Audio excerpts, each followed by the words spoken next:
Isla stood in the center of the vast, sunlit drawing room, her hands gently resting on her growing belly. The mansion was silent except for the soft ticking of the antique clock and the faint hum of the chandelier lights. Every morning she told herself that today would be different, that Zion would smile at her the way he used to, that the warmth she once felt in his touch would return. She clung to that hope like a fragile thread, even though his footsteps had grown heavier and his voice colder with each passing week. She reminded herself that marriage had its seasons, and perhaps they were simply passing through a storm before finding their way back to calm waters. The mansion, with its marble floors, sweeping staircases, and gold-trimmed curtains, looked like the perfect setting for a fairy tale love story. But beneath the polished surface, there was an unease that Isla could not ignore. It had begun the day Sahar arrived. She was introduced as an old family friend who had nowhere else to go for a while, someone who could help Isla with the household while she was pregnant. Sahar smiled sweetly, her words coated with sugar, her movements graceful as if she belonged in this place more than Isla ever had. Isla wanted to believe in the goodness of people, so she welcomed Sahar warmly, offering her one of the guest rooms, telling herself that companionship would be a blessing during these months of loneliness. But every now and then, she caught Sahar watching her with a look she couldn't quite name, something between pity and challenge, as if she knew a secret Isla didn't. Zion's interactions with Sahar seemed innocent enough at first. A casual conversation in the garden, a shared laugh at the dinner table. But Isla noticed how his gaze lingered a fraction longer when Sahar spoke, how his voice softened in a way it hadn't for her in a long time. Still, Isla pushed away the sting of jealousy, convincing herself she was imagining it, that Zion was simply being polite. Each night, as she lay in their enormous bed, Isla placed a hand over her belly and whispered promises to the life growing inside her. She told her baby that love was real, that families stayed together, that no shadow could steal their light. And yet, in the quiet corners of the mansion, a different truth was beginning to take root. One she was not ready to face, but that was slowly, inevitably, drawing closer. It began with little things, so small that Isla felt foolish for even noticing them. The first time Sahar commented on her cooking, it was with a delicate laugh and a tilt of the head, as though she meant no harm. "Oh, Isla, I think you've put a bit too much salt in the soup. Zion prefers it lighter, you know," she'd say, before gliding over to the pot and making a show of tasting and adjusting it. Zion would nod in agreement, not even glancing at Isla, and she would swallow the lump in her throat, reminding herself that keeping peace was more important than defending her pride. The whispers began soon after. When Isla passed by the kitchen, she'd catch Sahar murmuring to the servants, the sound of her voice like a secret wind. The moment Isla entered, the conversation would halt, and the servants would quickly busy themselves. Once, she overheard Sahar say, "Poor thing, she can't manage even simple tasks in her condition. Zion must be exhausted looking after her." Isla stood frozen in the hallway, her palms sweating, before forcing herself to walk away without reacting. The most hurtful moments were when Sahar deliberately drew Zion into small conflicts. One evening, Sahar accidentally broke a crystal vase and blamed it on Isla's carelessness in dusting. Zion sighed heavily, looking at Isla with a disappointment that cut deeper than any words. Isla wanted to protest, to tell him she hadn't even been near the vase, but the baby inside her shifted, and she reminded herself that stress was her enemy. The acts of cruelty became more personal. Her prenatal vitamins began disappearing from the kitchen drawer where she kept them. At first, she thought she was simply forgetful, until she found one of the bottles hidden at the back of a broom closet. Another evening, after a long day, she went upstairs only to find her bedroom door locked. She knocked, called out, but no answer came. Eventually, she had to sleep on the living room couch. In the morning, Sahar appeared with a feigned look of surprise. "Oh dear, I must have locked it by mistake. You should be more careful with your keys." Despite her growing exhaustion, Sahar insisted that Isla help with heavy chores, claiming it would keep her active during pregnancy. Isla found herself lifting laundry baskets up the stairs, scrubbing floors until her back ached, and rearranging furniture under Sahar's supervision. Every protest was met with a sweet smile and the reminder that she was lucky to have someone guiding her. Isla endured it all in silence. Each insult, each manipulation, Each petty cruelty was stored away in her heart, locked behind the same determination that kept her moving forward. She told herself that if she just stayed patient, if she didn't give Sahar the satisfaction of seeing her break, then maybe, just maybe, Zion would see the truth. But deep down, the silent war was already leaving scars she could not yet name. The day began deceptively calm, the kind of quiet that feels like it's holding its breath. Isla had just finished folding a load of freshly washed bedsheets in the laundry room, humming softly to herself, when she heard the door creak open behind her. She turned, expecting to see one of the maids, but instead found Sahar leaning against the doorframe, her arms folded and a strange gleam in her eyes. "So," Sahar began, her voice smooth but laced with venom, "still playing the innocent wife? Still pretending you haven't stolen what was mine?" Isla frowned, confused. "What are you talking about?" she asked, her tone calm though her heart had begun to race. "Zion's love," Sahar said sharply, stepping into the room.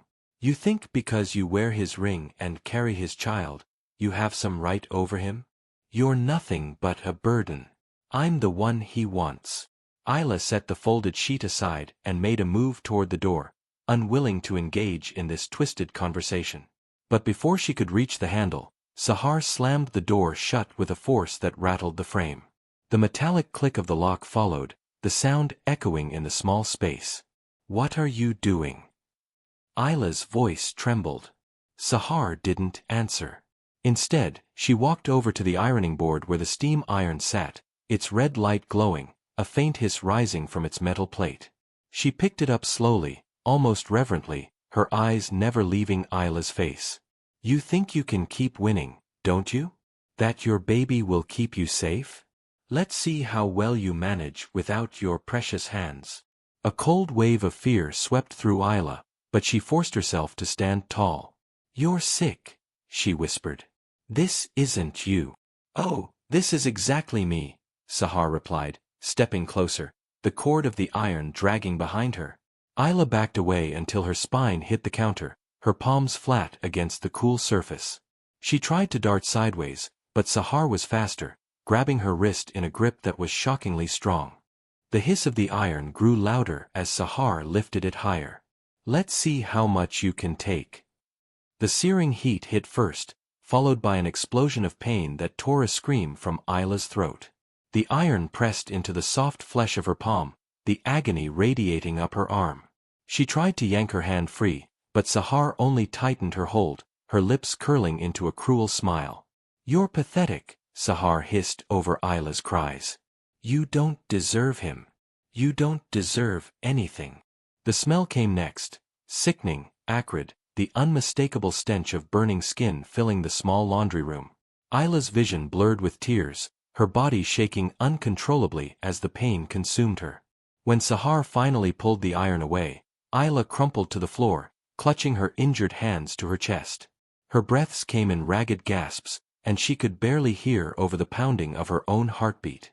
She screamed for help, her voice hoarse and desperate, but the locked door swallowed the sound. Sahar crouched down, her face inches from Isla's.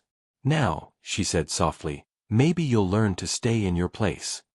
She straightened, placed the iron back on the board as if nothing had happened, and walked out, the door clicking shut behind her. Isla was left alone in the suffocating silence, the air heavy with the smell of her own pain, knowing no one was coming. Not yet. The cold tiles of the laundry room floor felt merciless against Isla's cheek as she lay crumpled, her body trembling. Every breath was shallow, broken by sharp jolts of pain shooting from her blistered palms. The skin throbbed violently, the burns raw and tender, and each faint movement sent a fresh wave of agony up her arms. Her eyes darted toward the door, but the handle didn't budge, locked tight, just as Sahar had left it. Through the haze of pain, she heard the sound of Sahar's heels clicking against the tiles. The woman paused in the doorway, her figure framed in the soft yellow light from the hallway. That same smug smile curved her lips. "Let's see how you hold your baby now," she murmured, her tone dripping with cruelty, before stepping out and pulling the door closed with a slow, deliberate motion. The lock clicked again, sealing Isla inside. For a moment, Isla's mind was blank, stunned by the sheer brutality of what had just happened. But then the fear came, thick and suffocating, crowding her thoughts. Her hands, she could barely move them. How would she cook, clean, dress herself? More importantly, how would she care for her baby once it was born? The thought lodged itself like a stone in her chest, heavy and crushing.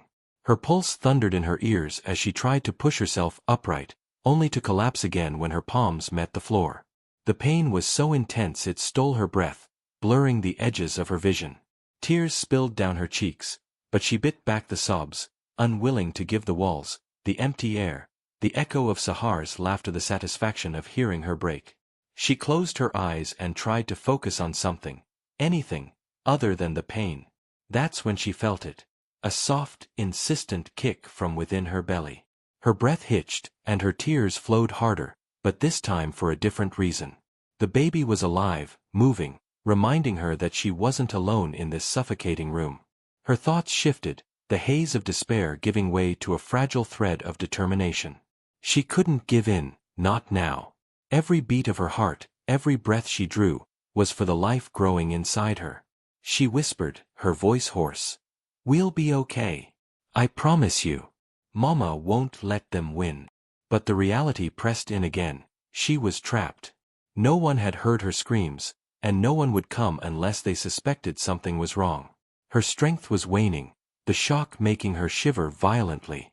The smell of scorched skin still lingered, turning her stomach, but she forced herself to stay awake. She couldn't afford to slip into unconsciousness. Somewhere deep inside, beneath the fear and the pain, a spark remained. She didn't know how, but she knew she had to survive, for herself, and for the tiny heartbeat that depended on her. Hamza had been pacing his apartment for days, phone in hand, staring at the last unanswered message he had sent to Isla. She had always replied quickly before, sometimes with a cheerful voice note, sometimes with a shy laugh in the background as she told him about her day. But lately, the silence had stretched too long.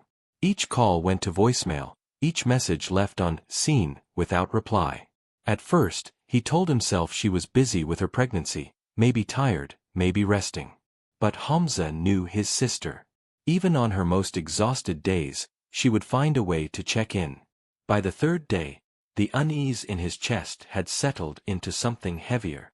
He remembered their last meeting at a small cafe months ago, the way she had smiled at him but kept glancing over her shoulder, as if afraid someone might be watching. At the time, he hadn't pressed her, not wanting to intrude on her marriage. But now he wished he had. That morning, he grabbed his car keys and drove straight to Zion's mansion, determination tightening his jaw. The sprawling estate looked as intimidating as ever, the high walls lined with perfectly trimmed hedges, the ornate iron gates closed. He honked once, then twice. After a moment, a guard stepped out from the small security room near the entrance. "I'm here to see my sister," Hamza said firmly. The guard hesitated. "Madam Isla is resting," he replied, his eyes flicking away. "She can't see visitors right now." Hamza narrowed his eyes. Resting? At this time of day? His gut twisted. He had seen that look before, the look of someone lying on orders. "I'll wait," Hamza said, but the guard shook his head, muttering something about strict instructions from the master. That was all Hamza needed to hear.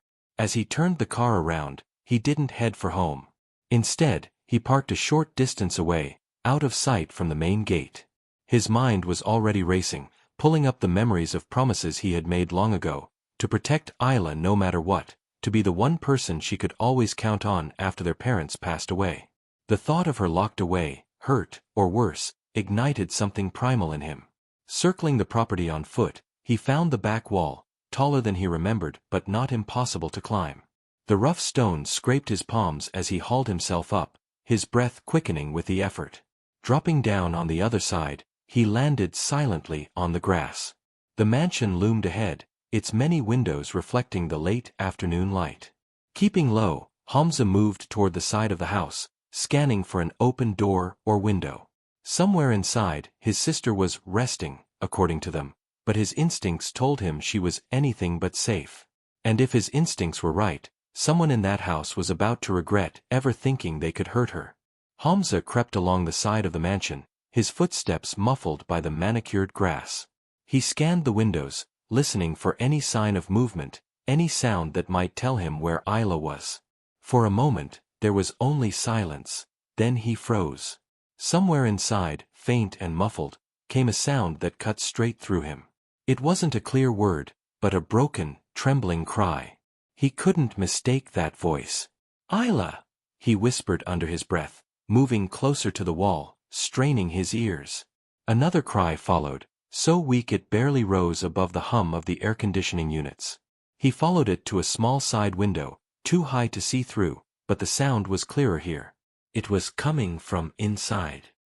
He circled around and found himself in front of a narrow wooden door set into the side of the house.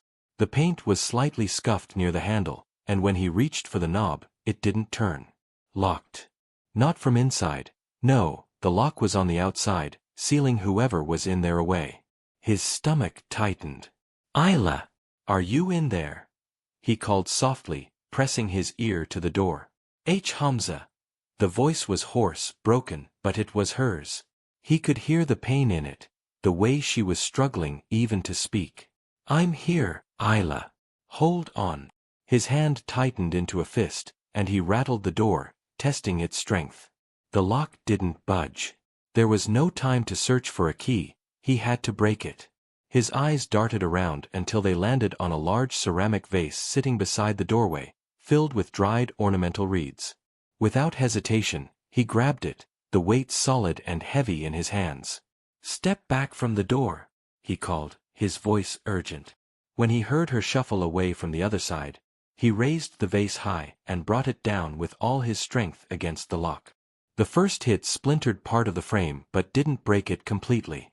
The second blow rang through the air, shards of ceramic scattering across the floor. With a third and final strike, the lock gave way, the door swinging inward. Hamza's breath caught at the sight before him. Isla was curled on the floor, her face pale, her hair clinging to her damp cheeks. But what made his blood run cold were her hands, blistered, swollen, the skin raw and angry red. She cradled them against her chest like fragile glass, her whole body trembling. "Isla!" His voice cracked as he dropped to his knees beside her. "What happened? Who did this to you?" Her eyes welled with fresh tears, but she didn't need to answer. The truth burned in Hamza's mind before she spoke. He could see it in the fear trembling through her, in the way she glanced toward the door as if expecting someone to return. Hamza's shock solidified into something sharper, rage, pure and unyielding. He clenched his fists, his jaw tight, forcing himself to keep his voice steady for her sake. "You're safe now. I'm getting you out of here." Carefully, he slid an arm under her shoulders and another beneath her knees, lifting her as though she weighed nothing. She winced in pain but didn't protest, resting her head against his chest. Hamza stood in the doorway, his eyes narrowing as he looked down the hall. Somewhere in this house was the person who had done this, and before the day was over, they would wish they had never laid a hand on his sister. Hamza strode through the hallway with Isla in his arms, his steps echoing sharply off the marble floor. Every muscle in his body was tight, his anger simmering just beneath the surface. Isla's head rested weakly against his chest, her breath shallow, her burned hands trembling in the loose grip she kept against herself. He could feel her pain in the weight of her silence. When he reached the living room, he found them exactly where he expected.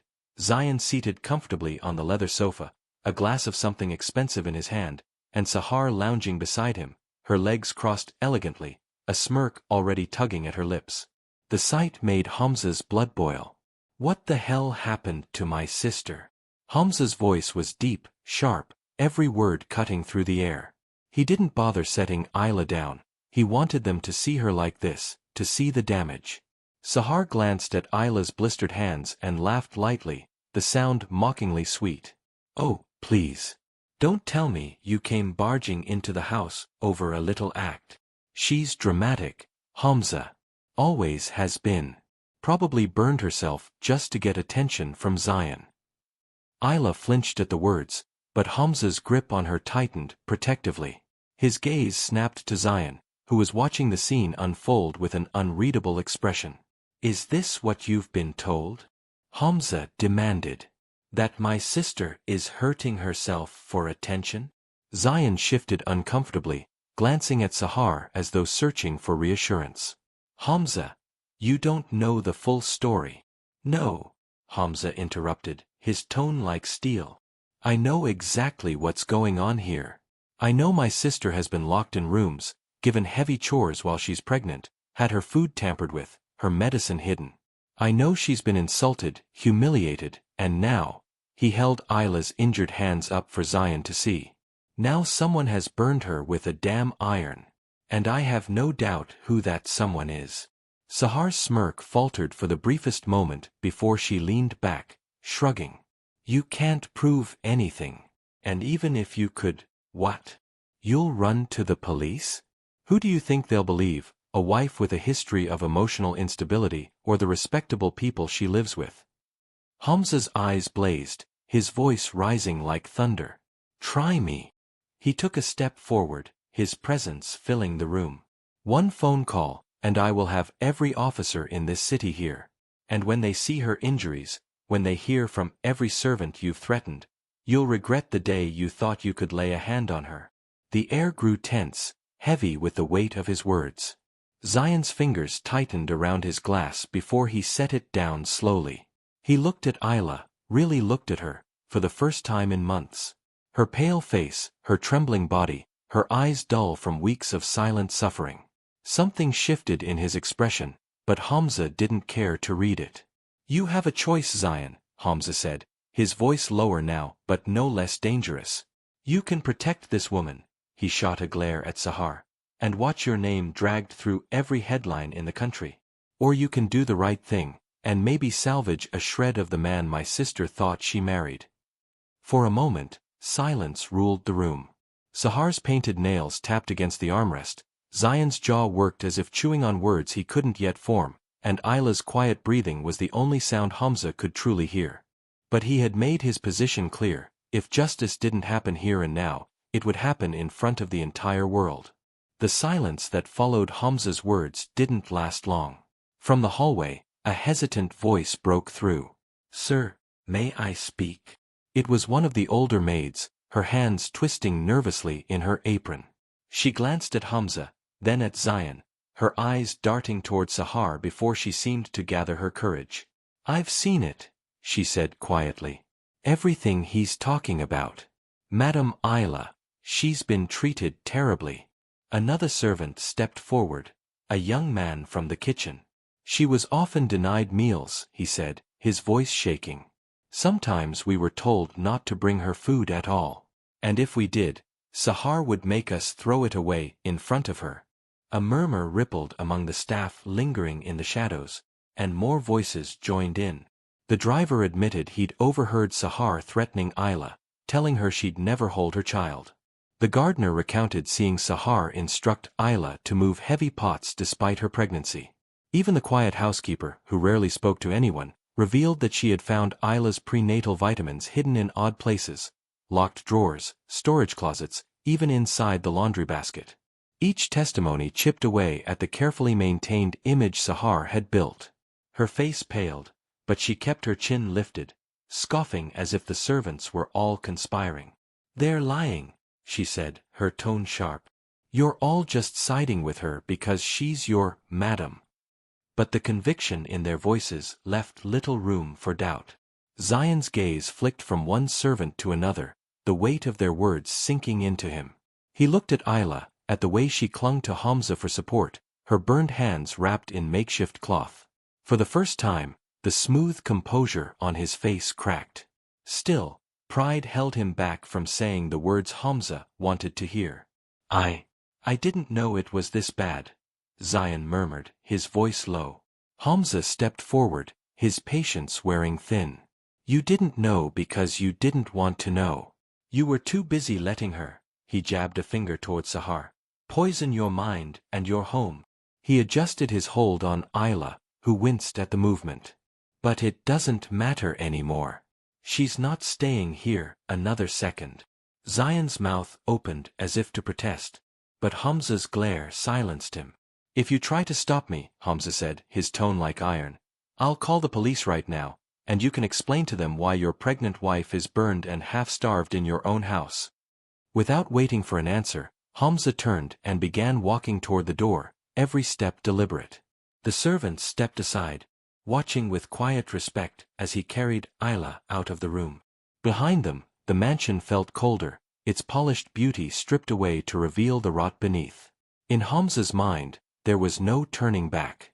Whatever happened next, Ayla's days in this house were over. The night air outside the mansion felt different, cooler, freer, as Hamza carried Ayla to his car. She was light in his arms, far too light for a woman in her stage of pregnancy. He eased her into the passenger seat, buckling her in as gently as if she were made of glass. The drive to the hospital was a blur of red lights and tense silence, Ayla leaning against the window, her eyes half closed but still alert enough to flinch at every bump in the road. At the hospital, a team of nurses rushed forward the moment Hamza called for help. They wheeled Ayla into the emergency unit while he followed close behind, his fists clenching every time she winced. The doctor examined her burns first, the expression on his face growing darker with each second. "Second-degree burns on both palms," he said grimly. "And she's pregnant? We need to monitor her immediately. Stress like this can trigger complications." While one nurse gently cleaned and dressed Ayla's wounds, another set up fetal monitoring. The rhythmic, steady sound of the baby's heartbeat filled the small room, and Hamza felt some of the tightness in his chest ease. Ayla closed her eyes, tears slipping down her cheeks, not from pain this time, but from relief. Her baby was still safe. Meanwhile, hospital protocol kicked in. Injuries like Ayla's had to be reported, and soon a police officer was taking Hamza's statement. He told them everything: the burns, the locked room, the months of abuse the servants had described. Ayla's hands trembled as she signed her own account, her voice faint but steady when she confirmed every detail. The report was filed, and within hours, word was sent to summon Sahar for questioning. Zion arrived the next afternoon, his face pale and drawn. He carried no arrogance now, no careless smile, only a heavy guilt in his eyes. Hamza was seated by Ayla's bedside when Zion stepped into the doorway. "I just want to see her," Zion said quietly. Hamza stood, his shoulders squared, blocking the way. "No," he said flatly. Zion's brows drew together. "She's my wife." Hamza's voice was calm but lethal. "You don't get to protect her now after letting this happen. You don't get to stand here and pretend you care when you stood by while she was tortured under your own roof." Zion's mouth opened, but no words came. His gaze shifted to Ayla, who turned her face toward the window, refusing to meet his eyes. Whatever he had come to say, it was already too late. Hamza's stance didn't waver until Zion finally turned and walked away, his footsteps echoing down the sterile hallway. Only then did Hamza sit back down, taking Ayla's uninjured hand in his. "You're safe now," he said softly. "And I'll make sure it stays that way." For the first time in weeks, Ayla believed him. The months that followed were a slow climb out of the darkness, each day a small victory. Ayla's burns healed with careful treatment, though faint pale scars remained across her palms, reminders of what she had endured. But instead of hiding them, she wore them openly. "Marks of survival," she called them whenever someone asked. They were proof that she had been hurt, but not broken. When her daughter was born, the moment she first held the tiny, warm bundle in her arms, Ayla felt something shift deep inside her. The baby's delicate fingers curled instinctively around her scarred ones, and all the pain, all the fear of the past months, seemed to dissolve in that single touch. She named her Liana, meaning softness, because she wanted her to grow up knowing that strength could exist without hardness, that resilience could be gentle. Life didn't return to the way it had been before, it became something new, something she built with her own choices. With Hamza's encouragement, Ayla began baking again, at first to distract herself, then to feel alive. The smell of fresh bread and cakes filled her small kitchen, the same hands that had once been burned now kneading dough, decorating pastries, and tying ribbons around bakery boxes. Soon, word spread, and orders began coming in. Her little home bakery became a quiet success, supported by neighbors who admired her talent and courage. Sometimes, late at night, She would glance at the faint pink lines on her skin as she worked, tracing them like a map of the road she had traveled. She no longer saw them as flaws, they were part of her story, proof that she could survive cruelty and still create beauty. One quiet afternoon, Isla sat by the window, the soft light of sunset spilling across the room. Liana was in her arms, her small head nestled against Isla's shoulder. The world outside was calm, the air scented faintly with vanilla from the last batch of cupcakes cooling on the counter. Isla looked down at her daughter, her eyes warm and steady. "These hands," she whispered, pressing a gentle kiss to Liana's tiny fingers, "will never let you go." And in that moment, Isla knew she had kept her promise. To survive not just for herself, but for the little life she now held, safe in the strength of her scarred, unshakable hands.